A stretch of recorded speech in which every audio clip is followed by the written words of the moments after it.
I'm Kartika Menon. I came from India in 2017. I was working in a Japanese multinational company as an accountant, and then in 2020 I joined IAMAS to start my career as an artist, and here I am. My artwork's name is Wavering Memories. In Japanese it is Kyoko no Yuragi.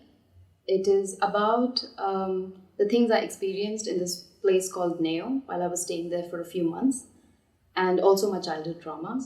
I have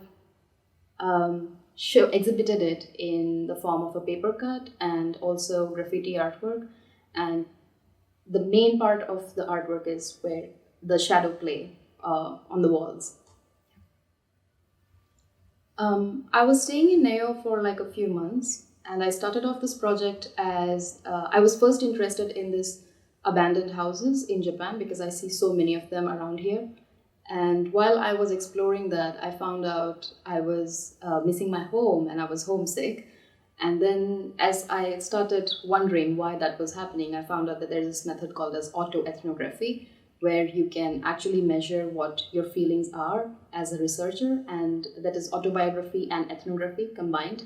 So I adopted that method and tried to observe why I was getting so attracted to or attached to these abandoned houses.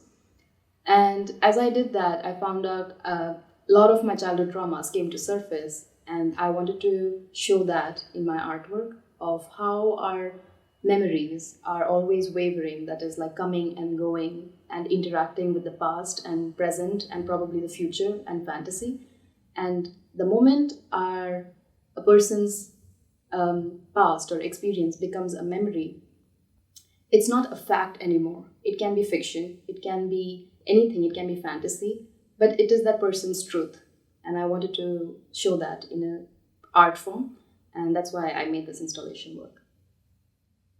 The abandoned houses that I was looking at, they were all, they made me feel a certain sense of nostalgia.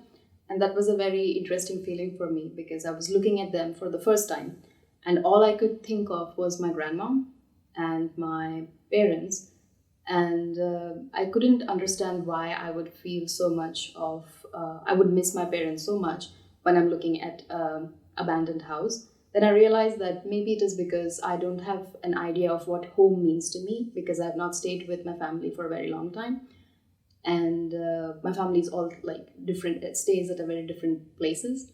So the idea of home is not fixed in my head. At the same time, when I look at the abandoned house, it's all destroyed, and so many items are still left behind. So it felt the same, like I have so many memories with my family, but we are not all together.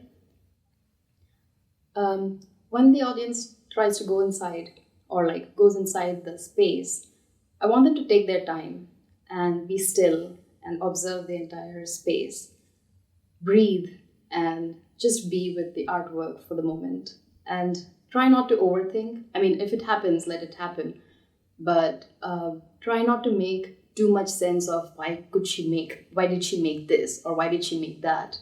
Because I feel like when you do that, you lose the essence of the artwork. Just trust your own feelings, how you feel when you are looking at the work. But yeah, the main point I would like to stress is just take your time as long as you can. I want to continue my my career as an artist, and maybe not just in Japan, but also travel around the world.